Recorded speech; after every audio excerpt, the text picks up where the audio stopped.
안녕하십니까. 바로 보는 TV 옹부주맨 송유미입니다. 지난주 연합뉴스TV에서는 국내에서 코로나19 항체 치료제 생산이 이달 본격화할 전망이며 연말에 긴급 사용 승인이 목표라는 방역 당국의 계획과 그룹 방탄소년단이 미국 빌보드 메인 싱글 차트 핫백 정상을 2주 연속 지키고 있다는 소식 등 국내외 뉴스를 신속하게 전해드렸는데요. 오늘 연합뉴스TV를 말한다 시간에서는 뉴스 특보를 중심으로 김창숙 시청자 평가원이 모니터한 내용을 전해드리겠습니다.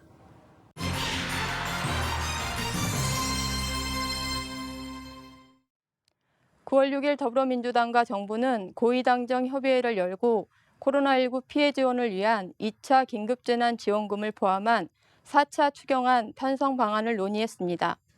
최인호 민주당 수석대변인은 결과 브리핑에서 4차 추경 규모는 7조 중반대가 될 것이며 코로나19 재확산으로 고통받고 있는 취약계층을 골라 집중 지원할 방침이라고 밝혔습니다. 9월 6일 오후 4시 뉴스특보에서는 전문가들을 초청해 관련 이슈에 대한 의견을 들어보았습니다. 현근택 더불어민주당 법률위원회 부위원장과 박민식 전 국회의원이 참석한 가운데 사회자는 재난지원금 선별 지급 방침 결정에 대해 어떻게 생각하는지 질문했습니다.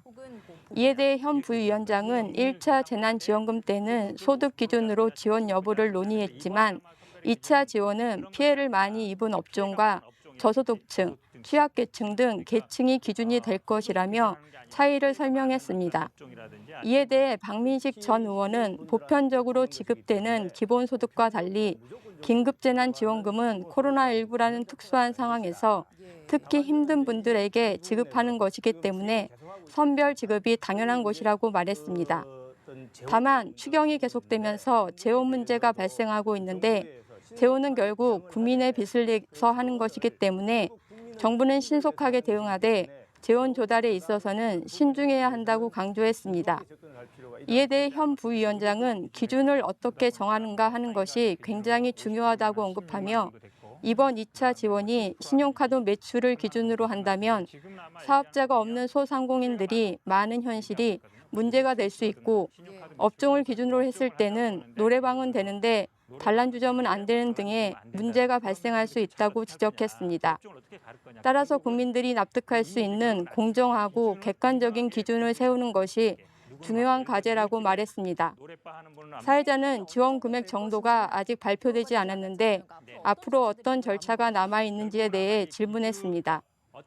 현 부위원장은 결국 어떤 업종, 어떤 계층에 지원할 것인가가 결정되어야 하고 업종별, 계층별 규모가 파악되어야 예산 수립이 가능할 것이라고 대답했습니다.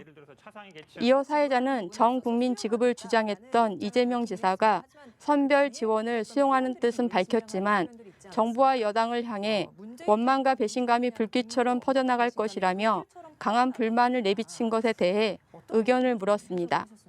이에 대해 박민식 전 의원은 이재명 지사가 집권 여당의 유력한 대선 주자 중에 한 명이기 때문에 대선 주자로서의 독자적인 행보, 차별성을 부각하는 것이라고 평가했습니다.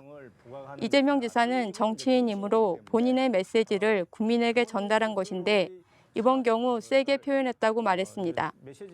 이재명 지사가 대권을 잡기 위해서 문재인 정부와 각을 세울 경우가 생기더라도 결국 본인의 길을 갈 수밖에 없다는 표현을 한 것이 아닌가 생각하고 잠정적인 경쟁자인 이낙연 의원이 온화하고 문재인 정부와 같이 길을 가는 반면 이재명 지사는 독자적인 행보를 슬슬 보이는 것이 아닌가 생각한다고 말했습니다. 사회자는 이재명 지사가 그동안 정책적인 논의 단계에서는 치열하게 토론을 하겠지만 최종적으로 결정이 되면 당원의 한 사람으로서 문재인 정부의 성공을 위해 돕겠다는 의지를 표현해 왔는데 그런 차원에서 이번에도 의견을 수용했지만 뒤에 원망과 배신감이 불길처럼 퍼져나갈 것이라는 말을 붙인 의도에 대해 질문했습니다. 이에 대해 현 부위원장은 표현이 다소 셌다는 점을 지적하며 본인의 존재감을 키우는 것은 좋지만 어느 정도 의견이 모아지면 아쉽다 혹은 다음에는 전 국민으로 갔으면 좋겠다 정도의 표현이 적절하지 이번에는 정치적으로 부적절한 발언을 했다고 평가했습니다. 뉴스 초점에서 전문가들과 함께 2차 긴급 재난지원금과 관련된 이슈들을 짚어봤는데요. 선별 지원을 결정하긴 했지만 아직 지급 기준과 절차가 구체적으로 수립되지 않았고 실무 과정에서 발생할 수 있는 문제점들을 언급해 시청자들의 이해를 도왔던 점이 좋았습니다.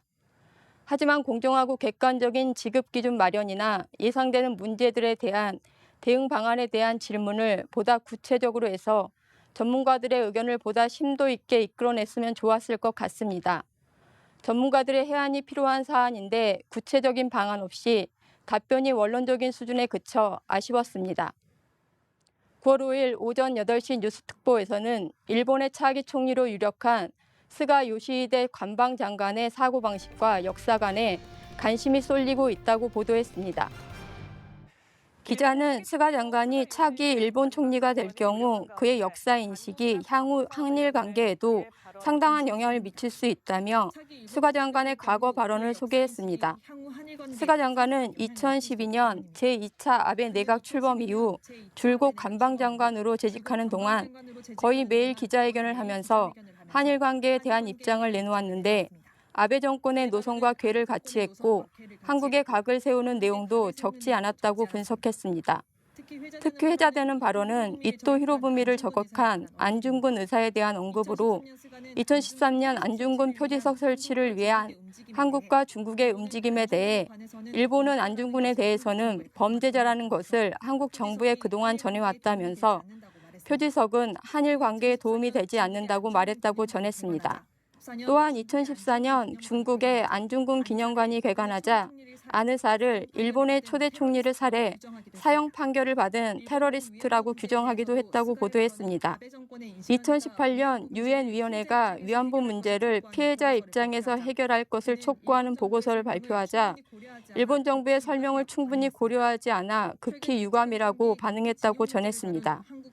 또한 최근 일제강점기 강제징용 문제를 다룬 한국의 사법 절차에 대해서도 국제법 위반이라는 주장을 되풀이하고 있다고 전했습니다.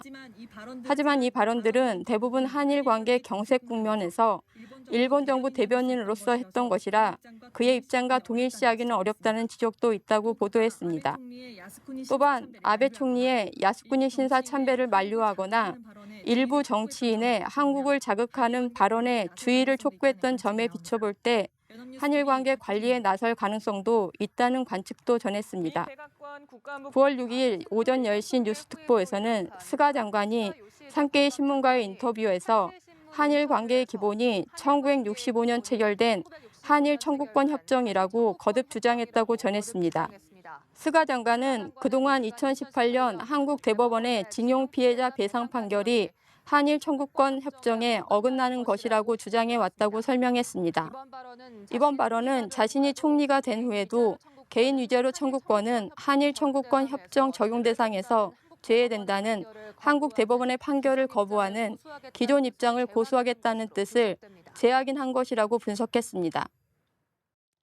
우리나라와 정치 경제적으로 밀접한 관계에 있는 차기 일본 총리가 어떤 성향을 가지고 있느냐는 앞으로의 한일 관계의 중요한 변수임이 틀림이 없기 때문에 분명 뉴스로서 가치가 있다고 생각합니다.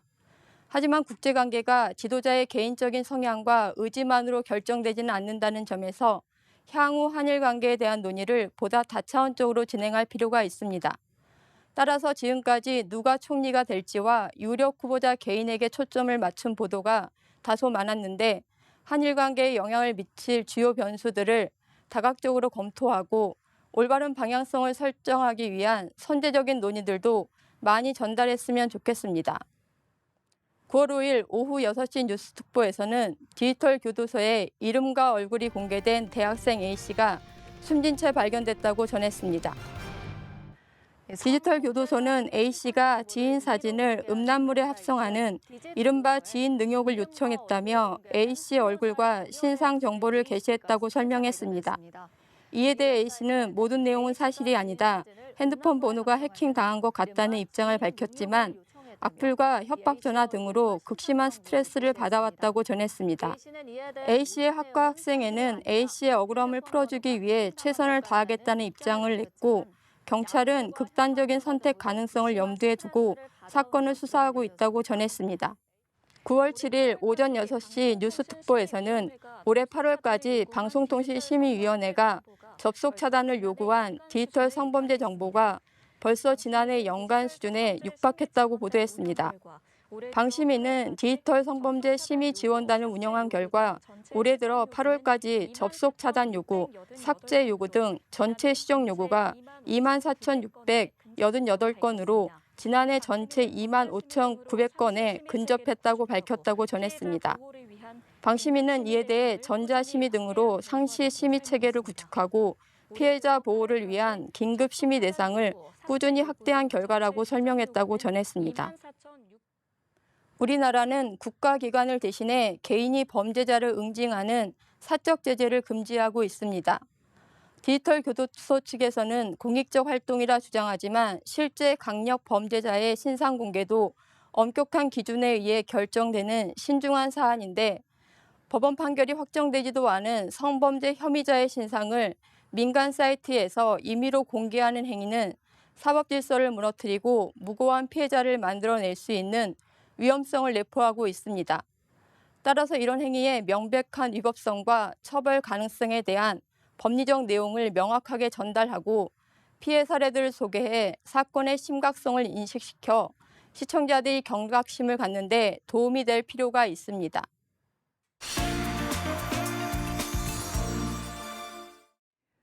이번 순서는 주말에 방영되는 제작 프로그램을 대학생의 시선으로 분석하고 평가한 내용을 들어보는 캠퍼스 TV 리포트 시간입니다. 이번 주는 숙명여자대학교 미디어학부의 이성원 학생 나와 있습니다. 안녕하세요. 안녕하세요. 자, 지난주에 어떤 프로그램 모니터하셨나요? 네, 저는 지난 6일 오후 7시 20분에 방송된 연합뉴스TV 스페셜을 모니터했습니다. 이번 방송에서는 코로나19 위기 속 임기 100일을 맞은 21대 국회가 정치적 대결과 갈등을 딛고 지금의 위기를 어떻게 극복할지에 대해 다뤘습니다. 그럼 자세한 모니터 내용 지금부터 전해드리겠습니다.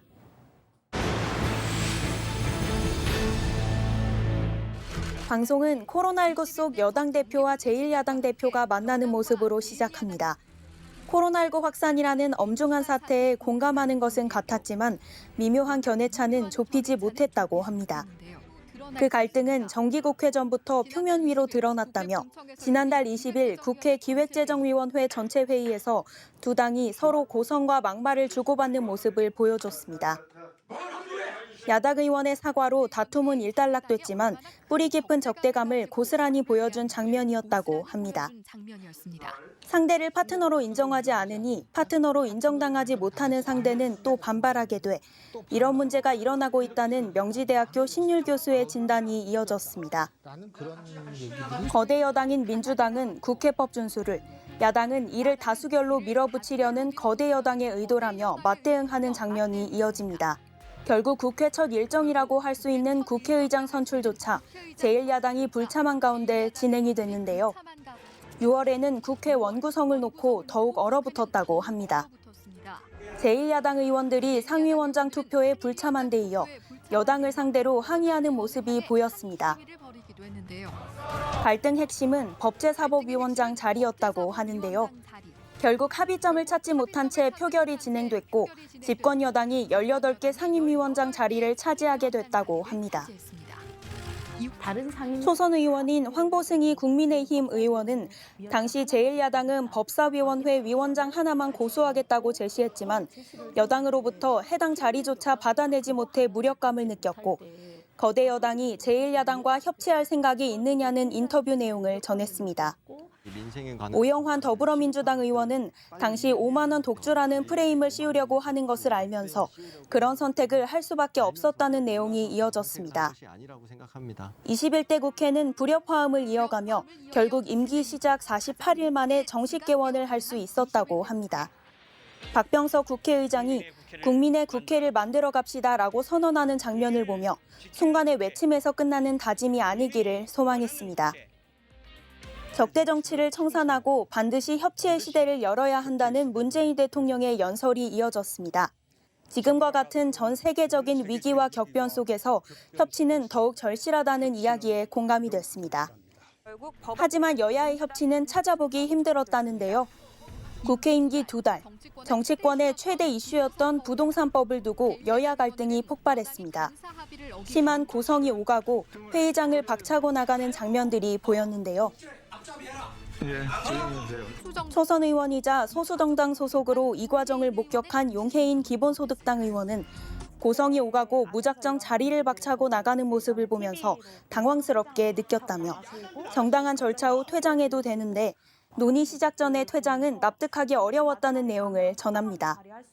그 수정안을 낼 수도 있고, 근데 이 수정안이 만약에 부결이 된다거나 하면 퇴장을 하거나 하는 것이 저에게는 좀 논리적으로 자연스러운 일인데, 여당의 일방적이고 전격적인 방식의 법안 처리는 21대 국회가 추구하려고 한 협치와는 거리가 멀다는 지적에 신율 교수는 현재 여당이 가지고 있는 자기 확신이 정치에서는 좋지 않을 뿐더러 타협을 없게 한다고 말했습니다. 협상이 있을 수가 없거든요. 이원재 교수는 정부 정책의 국회 통과를 열광이나 분노로 볼 것이 아니라 조금 시간이 걸리더라도 그 효과에 대해 면밀히 주시하고 평가를 준비해야 한다는 말과 법안 취지와 효과에 대해서도 국민을 충분히 이해시켜야 한다는 말에 공감했습니다. 평가할 준비를 하고 있어야 돼요. 국민들의 큰 기대를 안고 출발한 21대 국회. 지금까지의 상황을 어떻게 반전시킬 수 있을지 방송은 이 질문을 21대 초선 의원들에게 던졌습니다. 황보승희 의원은 정당 내부의 건전한 토론과 자유로운 논의가 중요하다고 말했고 설득하는 과정 반드시 저는 필요하다고 생각합니다. 소방관 출신 민주당 영입인재 오영환 초선 의원은 문제 해결을 위해 법과 제도를 변경해 국민의 안전을 만들어야 한다고 전했습니다. 마지막으로 코로나19 속 여야 의원 간 경쟁에 몰두하면 시민들이 경고음을 보낼 필요가 있다는 이원재 교수의 말과 21대 국회의원 취임 선서와 다짐에 대해 임기 100일을 맞은 지금 다시 한번 되새겨야 할 때라는 말로 방송은 마무리됩니다. 여야 모두 국민과 역사에 두려운 심판을 받겠습니다. 네, 모니터한 내용 잘 봤습니다. 이성원 학생 이번 연합뉴스TV 스페셜에서 어떤 부분이 인상 깊었었나요? 네, 저는 여야 국회의원의 선서와 국회의장의 국민과 역사에 두려운 심판을 받겠다는 장면이 기억에 남았습니다. 형식적인 선서에 그치지 않고 국민의 자유와 복리의 증진 등을 위해 힘쓰겠다는 그 다짐을 국민들에게 실제로 보여주길 바라봅니다. 네, 알겠습니다. 지금까지 숙명여자대학교 미디어학부의 이성원 학생이었습니다. 오늘 고맙습니다. 고맙습니다.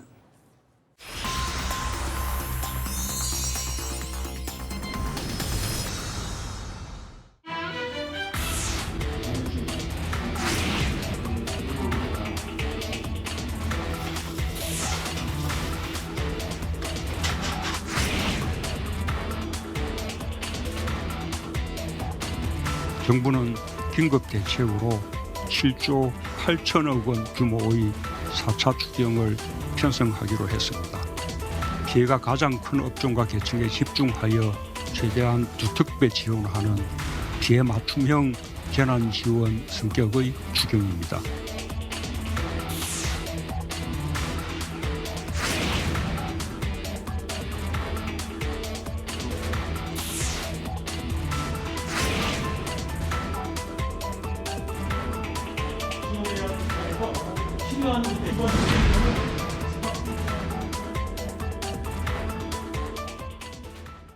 정부와 여당이 7조 원 규모의 4차 추경을 편성하기로 했습니다.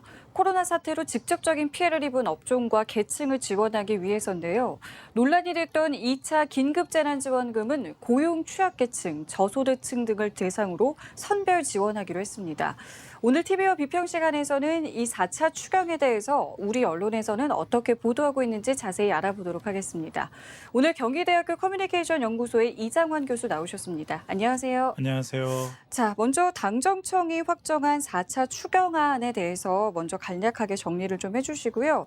여기에 대한 정치권의 반응을 언론에서는 또 어떻게 보도하고 있었는지도 정리해 볼까요? 네, 당정청은 지난 6일 총리 공간에서 당정 협의회 회의를 열고 4차 추가 경정 예산안 편성 등의 논의를 통해 7조 원 중반 규모의 4차 추경안을 결정했습니다. 1차 지급 때와 달리 코로나19로 직접적인 피해를 입은 계층과 업종 등을 선별해 맞춤형 지원을 하는 방안으로 결정되었는데요. 전 국민에게 현금성으로 지급했던 1차 재난지원금과 달리 당정은 재정 상황 등을 감안해 이번에는 선별 지급하겠다고 합니다. 당정은 최대한 추경 처리 속도를 내 추석 내 지원금을 지급하겠다는 방침입니다. 연합뉴스는 4차 추경안을 추석 이전에 최대한 빨리 집행해야 한다는 더불어민주당 이낙연 대표의 소식을 전합니다. 이낙연 대표는 민생위기가 절박하다며 추석 이전부터 집행이 시작되기를 바라며 정부와 국회에 추경안 편성과 처리를 서둘러 달라는 것을 전합니다. 야당인 국민의힘, 정의당, 국민의당에서도 코로나와 수해에 대응하기 위해 추경을 주장해온 만큼 4차 추가 경전안 추진 자체에 대한 쟁점은 없을 것으로 보인다고 전하고 있습니다. 중앙일보는 설왕설래다. 지금이라도 4차 추경 편성 요청에 전향적으로 응답한 것은 다행이지만 재원이 전액 국채로 조달된 것은 유감이라는 김은혜 국민의힘 대변인의 목소리를 전합니다. 한겨레신문도 당정청이 협의회를 열고 코로나19 피해가 큰 계층을 대상으로 맞춤형 지원을 하기로 한 가닥을 잡았다고 전합니다. 코로나19 재확산으로 어려움에 처한 민생경제를 살리기 위해 추가 지원이 필요하다는 판단으로 대책을 모색하면서 청년, 특수형태 근로종사자, 실업자, 고용취약계층, 소상공인, 자영업자, 저소득층 등 피해가 큰 계층을 대상으로 사각지대 없이 맞춤형 지원을 할 것이라는 정세균 국무총리의 발언을 전합니다. 이처럼 우리 언론은 당정청이 확정한 4차 추경안의 재원 규모와 전 국민의 지급이 아닌 선별 지급이라는 내용을 전하면서 코로나 재확산에 따른 국민경제 위기 극복을 위해 빠른 지급과 지원이 필요하다는 정치권의 공통된 반응을 전합니다. 네, 말씀하신 대로 이번에는 선별 지급 방침을 정했는데요. 그렇다면 그 대상과 방식은 어떠한지 먼저 정리를 좀 해주시고요. 또 정치권의 반응을 언론에서는 어떻게 보도했는지도 정리해 보겠습니다. 네, 2차 재난지원금은 코로나19 재확산 여파로 매출이 급감한 영세 자영업자를 중심으로 선별 지원됩니다. 이러한 2차 재난지원금은 1차 재난지원금과 같은 보편 지급이 아닌 피해 보전의 성격으로 정부의 코로나19 재확산 및 재정 부담 우려가 반영되었습니다. 정부는 일괄 지급이 아닌 매출 급감 정도를 파악하여 지원금을 차등 지급할 예정입니다.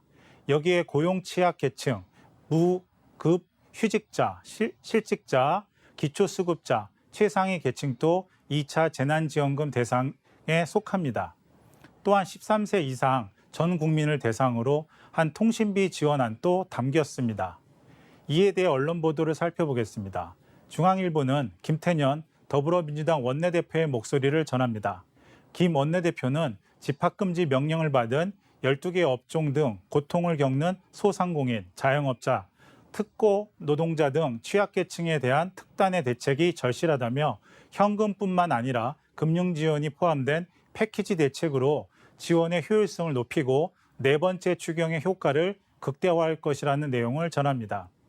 동아일보는 국민의힘당 역시 재난지원금의 선별 지급에 동의하는 만큼 추경안이 확정되면 국회 통과도 신속하게 이루어질 것으로 보이는데 다만 국회 심사 과정에 물리적 시간이 소요되는 게 변수라고 전하며 국민들이 많이 힘들어하고 올해도 얼마 남지 않았으니 추석 전에 지급하는 것을 목표로 삼고 있다는 정책위 관계자의 목소리를 전합니다.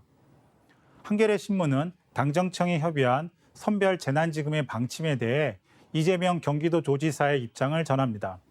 이 지사는 페이스북에 올린 글에서 어쩔 수 없이 선별 지원하게 되더라도 세심하고 명확한 기준에 의한 엄밀한 심사로 불만과 갈등, 연대성의 훼손이 최소화되기를 간절히 바란다면서도 국민이 주인이라는 민주공화국에서 모두가 어렵고 불안한 위기에 대리인에 의해 강제당한 차별이 가져올 후폭풍이 너무 두렵다는 내용을 전합니다. 이처럼 우리 언론은 여야 정치권이 한 목소리로 추경안이 빨리 국회에 통과되어 재난지원금이 코로나19 재확산으로 힘들어하는 국민에게 빨리 전달되어야 한다는 정치권의 소식을 전합니다. 이와 동시에 우리 언론은 2차 선별 재난지원금의 지급 대상과 지원 방식에 대한 형평성과 속도성에 대한 정치권의 우려 또한 보도합니다. 네. 하지만 이 4차 추경으로 인해서 국가 재정 부담이 커질 수밖에 없는 상황인데요. 국가 채무 증가와 관련해서 전문가들의 의견을 또 보수 진보 언론에서는 어떻게 다루는지도 궁금한데요. 네, 3차 추경 예산안이 집행 중인 현재 우리나라의 국가 채무는 840조 원에 달합니다. GDP 대비 국가 채무 비율은 43.5%입니다. 이번 7조 원대 4차 추경이 결정되면서 이 비율은 더 올라 GDP 대비 국가 채무 비율은 44%에 육박할 전망입니다. 이에 대해 중앙일보는 조준모 성균관대 경제학과 교수의 주장을 전합니다. 조 교수는 2차 재난지원금을 선별 지원하기로 한 것은 그나마 다행이지만 굉장히 특수한 상황에서 편성해야 할 추경을 지나치게 반복했다는 점이 문제라며 내년부터는 현금 보조, 추경은 최소화하고 본 예산 중심으로 사회 안전망 구축과 고용보험, 복지 정책을 보강하는 식으로 비율을 줄여야 하며 여기에 반복되는 추경과 현금 보조 패턴이 내년에도 이어진다면 국가 부채 위기설이 아닌 현실이 될 수 있다는 내용을 전합니다. 조선비즈는 당정청이 이번 슈퍼 예산 4차 추경에 따른 적자 국채, 부담의 채권값의 폭락과 코로나19 재확산으로 경기회복세 지연이 전망된다며 김지만 삼성증권 연구원의 분석을 전합니다. 김 연구원은 지난번 재난지원금에 14조 3천억 원의 재원이 필요했다는 점을 감안하면 기존의 절반 수준의 정책이 나오더라도 7조 원이라며 모두 국채 발행으로 조달될 경우 추경안이 국회에 통과된 뒤 10월부터 발행 계획이 반영이 되고 연말에는 월 평균 2조 원의 발행 부담이 증가하게 된다는 분석을 전합니다. 한편 한겨레 신문은 비영리 기관인 국제금융협회가 최근 공개한 2020년 1분기 글로벌 부채 모니터 보고서를 보면 한 나라의 경제 규모를 나타내는 국내 총생산 대비 정부 부채 비율이 선진국 가운데 가장 낮은 나라가 한국이라고 전합니다. 그러면서 한겨레 신문은 2020년 1분기 GDP 대비 정부 부채 비율이 41.4%로 다른 선진국의 절반도 되지 않다며 전년 대비 오름폭의 2%포인트로 크지 않다. 따라서 정부 부채 GDP의 2.3배에 이르는 일본이나 100%를 웃도는 미국, 유로존 나라들에 견져 재정 지출을 늘릴 여지가 충분하다고 보도합니다. 경향신문은 코로나19에 따른 경제 침체로 세수는 제자리 걸음인데 지출이 늘면서 국가 채무 비율 증가 속도가 빨라졌다며 이에 재정 여력이 빠르게 소진되는 만큼 정부가 본격적으로 증세 논의를 해야 한다고 합니다. 인구 고령화가 진행되고 있는 상황에서 구조조정만으로는 한계가 있는 만큼 본격적인 증세 논의가 필요하며 소득세율을 전반적으로 상향하는 등 세수 확보를 위한 노력이 필요한 시점이라고 황성현 인천대 교수의 말을 인용합니다.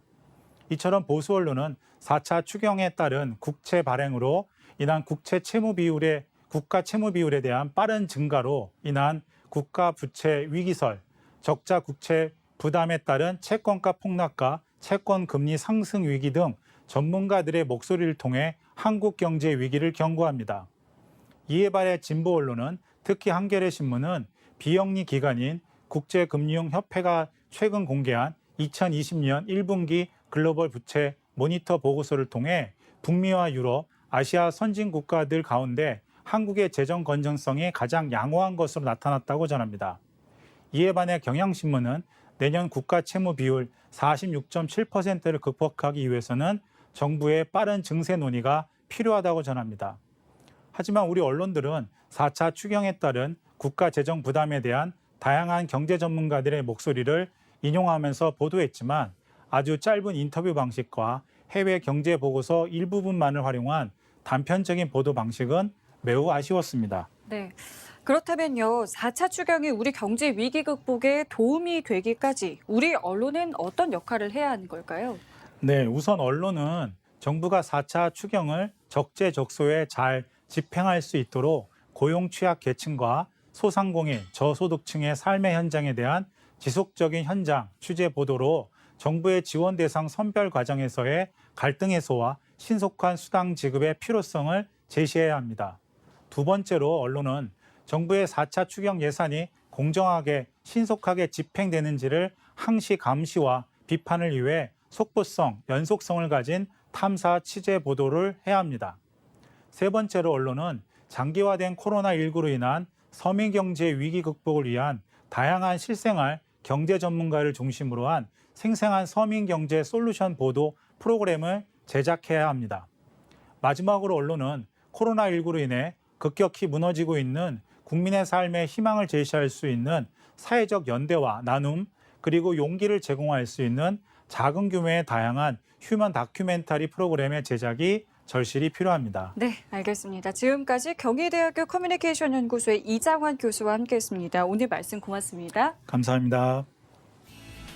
네, 옴부즈맨 제작진은 시청자 여러분의 다양하고 소중한 의견을 기다립니다. 방송을 보고 느낀 소감을 연합뉴스TV 홈페이지 시청자 게시판이나 SNS를 통해 보내주시기 바랍니다. 저희는 다음 주에 다시 찾아뵙겠습니다. 시청자 여러분 고맙습니다.